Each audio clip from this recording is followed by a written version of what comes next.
எல்லாருக்கும் வணக்கம். நான் உங்களோட ஸ்ரீதர். இன்றைக்கி ஒரு புது வீடியோவில் உங்கள் எல்லாரையும் சந்திக்கிறதுல எனக்கு ரொம்ப சந்தோஷம். இந்த வீடியோவில் நம்மளோட தோட்டத்துக்கு எப்படி கம்மியான செலவில் உயிர்வேலி அமைச்சிக்கிறோன்றத கொஞ்சம் கொஞ்சமாக பார்க்கலாம் வாங்க. நம்ம தோட்டத்தில் பன்னிகளோட அட்டகாசம் ரொம்பவே ஜாஸ்தி ஆகிடுச்சு. அதை கட்டுப்படுத்துறதுக்கு கட்டாயமாக ஒரு வேலி போடணும் அப்படின்ற ஒரு முடிவுக்கு வந்தாச்சு. 4 வருஷத்துக்கு முன்னாடி ட்ரையல் பார்க்குறதுக்காக ஒரு 1000 கிலுவை குச்சிகளை வாங்கி நம்மளோட தோட்டத்தை சுற்றி நட்டு வச்சோங்க. ஆனால் என்ன ஆச்சுன்னா, ஒவ்வொரு வருஷமும் தீ வைக்கும்போது அந்த குச்சிகளை எல்லாமே அவங்க கருக்கிட்டாங்க. அதனால் இது கிலுவை நமக்கு செட் ஆகாது அப்படின்ற ஒரு எண்ணத்துக்கே நான் வந்துட்டேன். இப்போது வீட்டில் ஆடு வாங்கியிருக்கிறதுனால ஆடுகளுக்கு அந்த கிலுவை குச்சிகள்லேருந்து வர தழைகள் நல்ல உணவாக இருக்குது. அதனால் ரெனாட்டா என்கிட்ட சொன்னாங்க, இந்த குச்சியை நம்ம மறுபடியும் நம்ம தோட்டத்தை சுற்றி நடுவோம். இந்த முறை நெருப்பு போடாமல் இருக்கிறதுக்கு தோட்டத்தை சுற்றி அப்பப்போ க்ளீன் பண்ணி விடுவோம். அப்போ நெருப்பு படாமல் இருக்கும் அப்படின்னு சொன்னாங்க. சரி அப்படின்றதுனால இருக்கிற கிலுவை மரங்கள்லேருந்து குச்சிகளை எடுத்து நம்ம கொஞ்சம் கொஞ்சமாக நம்ம தோட்டத்தை சுற்றி கிலுவை வேலிகளை அமைக்க ஆரம்பிச்சிட்டோம். ஆல்ரெடி இந்த கிலுவை குச்சிகளை நம்ம வாங்கிட்டதுனால இந்த முறை நமக்கு செலவு ஜாஸ்தி இல்லைங்க. நம்மக்கிட்ட இருக்கிற கிலுவை மரங்களை கொஞ்சம் கொஞ்சமாக வெட்டி அதை அப்படியே ஆடுகளுக்கு போட்டுருவோம். அந்த தழைகளை எல்லாம் ஆடு சாப்பிட்டது முடித்ததுக்கப்புறமா அந்த குச்சிகள் அப்படியே இருக்கும். அந்த குச்சிகளை எடுத்து நம்மளோட வேலிகளை அமைக்க ஆரம்பிச்சிட்டோம். இந்த முறையில் வேலிகளை அமைக்கிறதுக்கு ரொம்ப லேட் ஆகும். ஏன்னா ஒரு நாளைக்கு ஒரு 3 கிளை, ஒரு 4 கிளை நம்ம ஆடுகளுக்கு வெட்டி போடுவோம். அதுலேருந்து வர குச்சிகளை வெட்டி ஓரமாக வச்சுட்டு அதே போல் ஒரு 10 குச்சி 20 குச்சி சேர்ந்ததுக்கப்புறம் மொத்தமாக எடுத்துகிட்டு போய் நம்ம வேலிகளை கொஞ்சம் கொஞ்சமாக செஞ்சுட்டு வரோம். இந்த மழைக்காலம் தொடர்ச்சியாக இருக்கிறதுனால எங்களுக்கு ரொம்பவே ஹெல்ப்ஃபுல்லாக இருக்குது. மண்ணும் ரொம்ப ஈரமாக இருக்குது. அப்பப்போ நம்ம குச்சிகளுக்கு தண்ணி பாய்ச்ச வேண்டிய காரணம் இல்லை. வாரத்துக்கு ஒரு முறை அதுவாக மழை பெஞ்சிறதுனால இந்த சீசனில் வச்சோன்னா கிலுவை குச்சிகள் பெரிய பராமரிப்பு இல்லாமல் அதுவே வளர்ந்துடும்.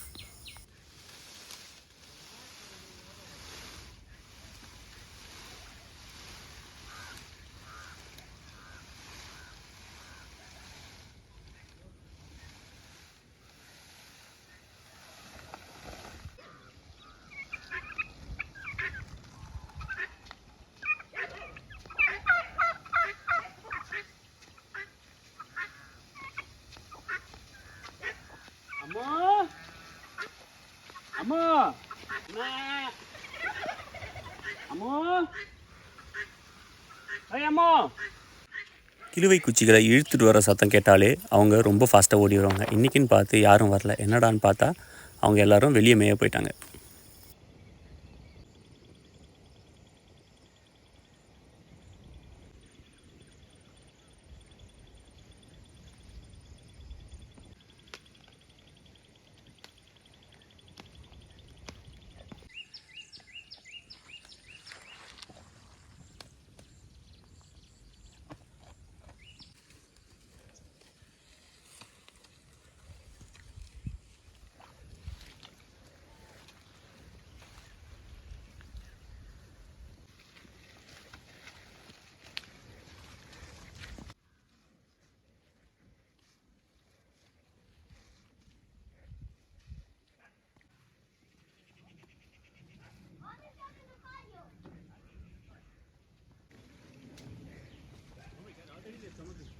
Yeah, they happily eating there. Paul is running for food. ஆடுகளுக்கு இந்த கிலுவையோட இலைகள் ரொம்பவே பிடிச்சமான ஒரு உணவுங்க. நம்ம அது வயிறு ஃபுல்லாக இருந்தால் கூட கொஞ்சம் எடுத்துகிட்டு போய் போட்டோன்னா இதை ஃபுல்லாக ஒன்று விடாமல் எல்லாத்தையும் சாப்பிட்ருவாங்க.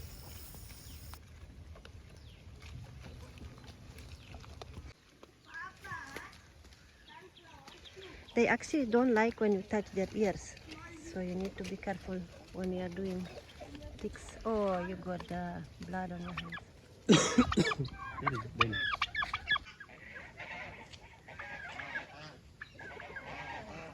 நம்ம கிளையை வெட்டி போட்டு ஒரு 10 நிமிஷத்துலேயே எல்லாத்தையும் மேய்ஞ்சிட்டாங்க. நம்ம அதுக்கப்புறம் இந்த கிளையை கழித்து சின்ன சின்ன குச்சிகளை வெட்டி நம்ம எடுத்துகிட்டு போய் நடவு செய்கிறதுக்கு ரெடி பண்ணிக்கலாம். Ammo actually. மேலே படி போகுது.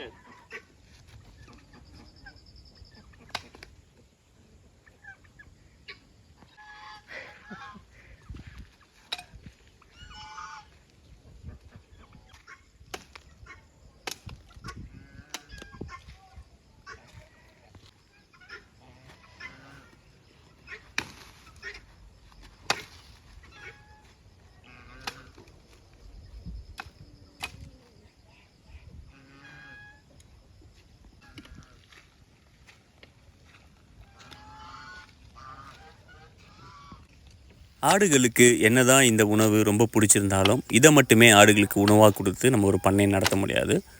ஆடுகள் ஆரோக்கியமாக இருக்கணும்னா அது எல்லா இலை தழைகளையும் கொஞ்சம் கொஞ்சம் மேய்ஞ்சிட்டு வரணும்.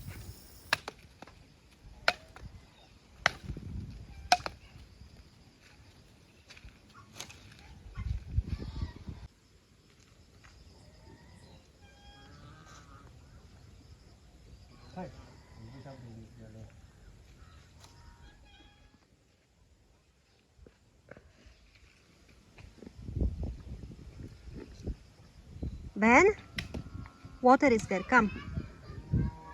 Ben.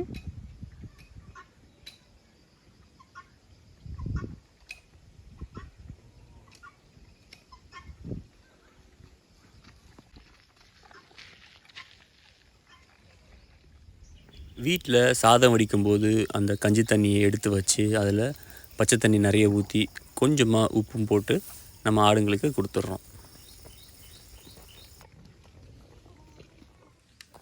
ஆடுகள் தின்னுட்டு மிச்சம் வச்ச குச்சிகளை கொஞ்சம் கொஞ்சமாக கட் பண்ணி அதை நம்ம ஒரு சைஸாக எடுத்து அதை ஒரு கட்டு மாதிரி ஆக்கி நம்ம வேலி செய்கிறதுக்காக எடுத்துக்கொண்டு போகிறோம்.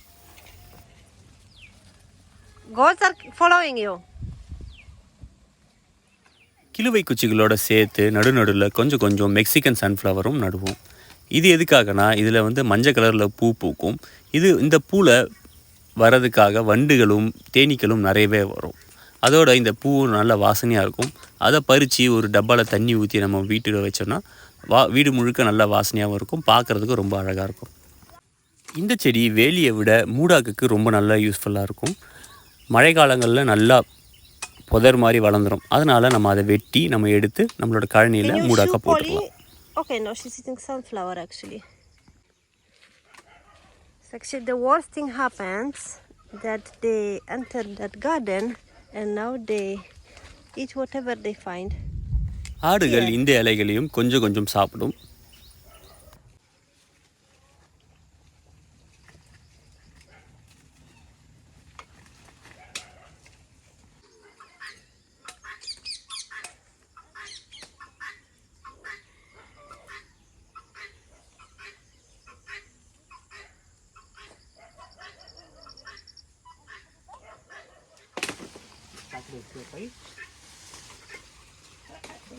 Chichi.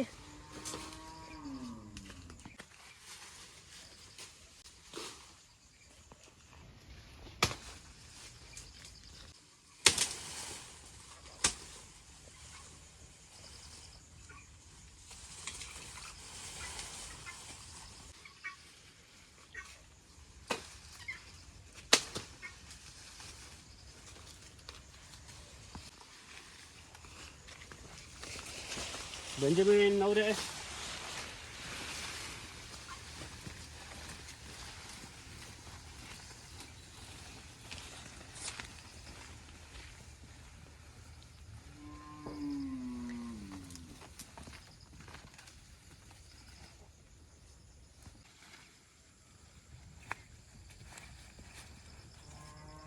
You want the tender leaf.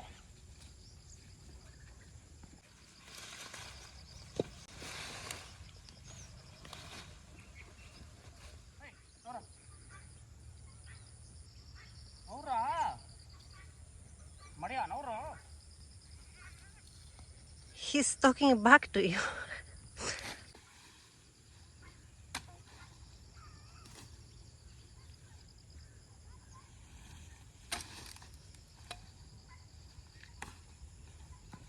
இந்த குச்சிகளை எல்லாம் கொண்டு போகிறதுக்கு தேஜஸ் எனக்கு ரொம்பவே உதவி பண்ணான். அவனோட சிம்பிளான ஒரு டூல் எடுத்துகிட்டு வந்து இந்த குச்சிகள் எல்லாத்தையும் அவனே கொண்டு வந்துடுறேன்னு சொல்லி என்கிட்ட சொன்னான். சரி, ஓகே, கொண்டு வாடான்ட்டேன்.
வரப்பில் இருக்க புல்லெல்லாம் நீக்கிட்டு அந்த இடத்துல சின்னதாக ஒரு குழியை தோண்டி அதில் நம்ம குச்சியை எடுத்து சொருகி பண்ணிடலாம். மழை பெஞ்சு ரொம்பவே ஈரமாக இருக்கிறதுனால குழி தோண்டுறதுக்கு பதிலாக கடப்பாறையை விட்டு கொஞ்சமாக வந்து இடம் லூஸ் பண்ணிவிட்டு அந்த இடத்துல குச்சியை சொருகி டைட் பண்ணிட்டா குச்சிகள் கீழே மழையில் விழாமலும் இன்னும் நல்லா ஸ்ட்ராங்காகவும் இருக்கிறதுக்கு வசதியாக இருக்குது.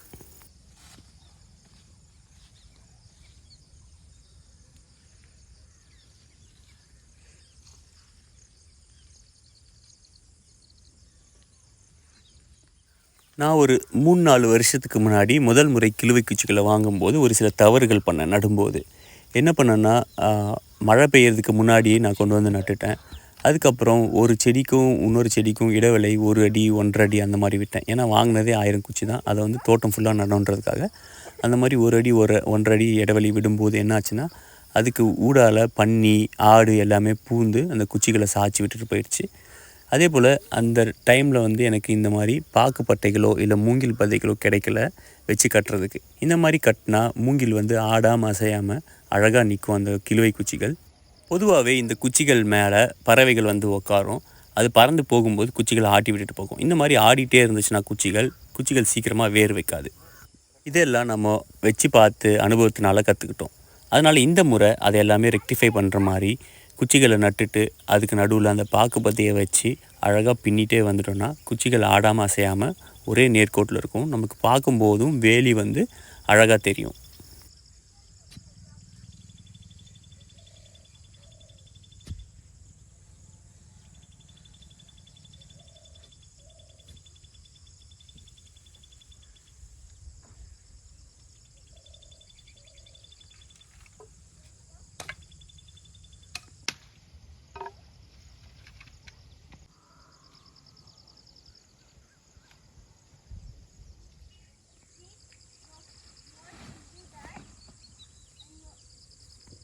நம்மளோட கெஸ்ட் ஹவுஸ் கட்டுறதுக்காக வாங்கின பாக்கு பத்தைகளில் கொஞ்சம் மீதியே இருந்துச்சு.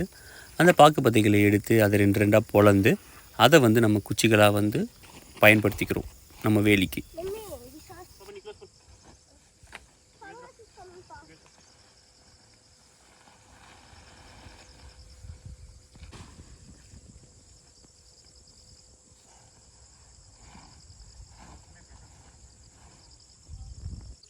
போன முறை செலவை கம்மி பண்ணுறோம் அப்படின்னு நினச்சிட்டு இந்த மாதிரி குச்சிகளை குறுக்க நம்ம விட்டதன் காரணமாக ஆடுகளும் மாடுகளும் ஈஸியாக வந்து உள்ளே பூந்து அந்த குச்சிகள் எல்லாமே சாய்ச்சிருச்சு. இந்த மாதிரி குச்சிகளை நம்ம தடுப்பாக கட்டும்போது ஆடுகளும் மாடுகள் பன்னிகளும் உள்ளே வர்றதுக்கு ரொம்பவே சிரமப்படும். ஏன்னா அதால் அவ்வளோ ஈஸியாக அதை சாய்ச்சிட்டு போக முடியாது. இந்த கிழுவை குச்சிகள் நம்ம நட்ட ஒரு சில நாட்கள்லேயே துளிர் விட ஆரம்பிச்சிடும். கிழுவை குச்சிகள் ரொம்ப காஞ்சி போச்சுன்னா கொஞ்சம் லேட் ஆகும். பச்சை குச்சியாக இருந்துச்சுன்னா ரொம்ப சீக்கிரமாகவே துளிர் விட ஆரம்பிச்சிடும்.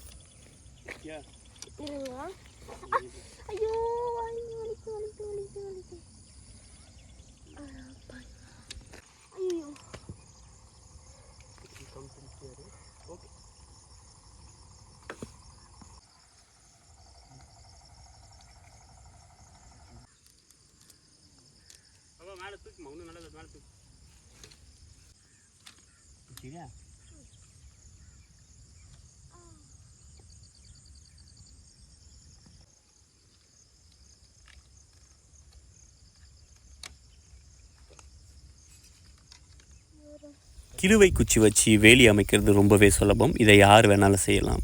ரொம்ப சிம்பிள். நம்ம குழி தோண்ட போகிறோம், குழியில் குச்சிகளை நட போகிறோம். நட்டுட்டு இந்த மாதிரி பாக்கு பத்தைகளோ இல்லை தென்னம்பத்தைகளோ இல்லை மூங்கில் பத்தைகளோ ஏதோ ஒன்று 2 பக்கமும் வச்சு கட்டு கம்பி வச்சு நம்ம முடிக்கிட போகிறோம். அவ்வளோதான்.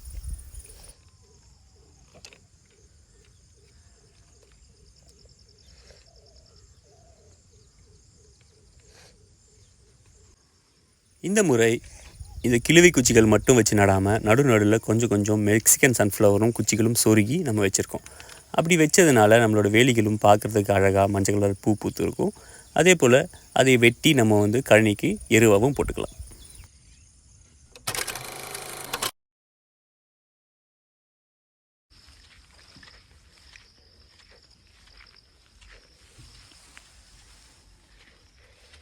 Come outside, guys. Come outside.